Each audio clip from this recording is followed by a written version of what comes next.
Hey guys, Ashley here to show you the Ryobi cordless bolt cutters.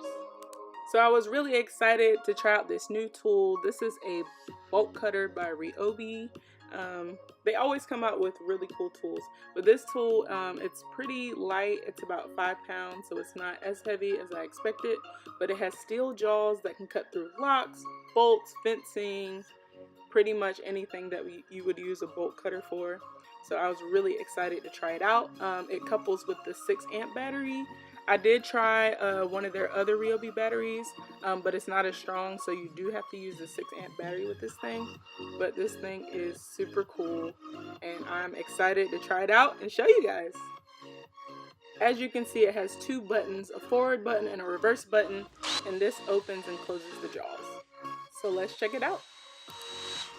So I am trying these Ryobi cutters first on a master lock.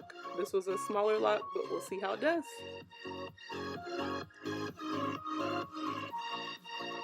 As you can see, the bolt cutters broke through this lock, no problem. So let's see how it does with a chain. I have this long utility chain. It's pretty thick, a little thicker than the lock. As you can see, it breaks right through it, just like the lock. So these things are pretty solid. I'm pretty sure if it can break through this lock, it could definitely break through things like wire fencing, wire shelving. So I'm excited about this tool. So here's the big test. I have this big rusty lock on my unit outside of my house. So I'm gonna see if these bolt cutters can get it off for me. This is thicker than both the chain and the first lock that you saw. So let's see how it does.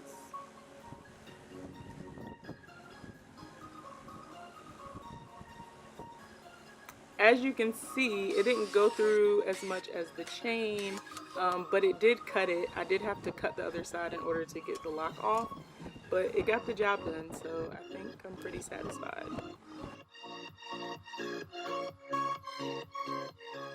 And that wraps it up for the Ryobi cordless bolt cutters. I definitely think these would be a good replacement if you have regular ones, and it's just a cool tool. So thanks for checking it out, guys. If you enjoyed this video, please don't forget to like and subscribe. And for more projects and tutorials, check out handmade-haven.com.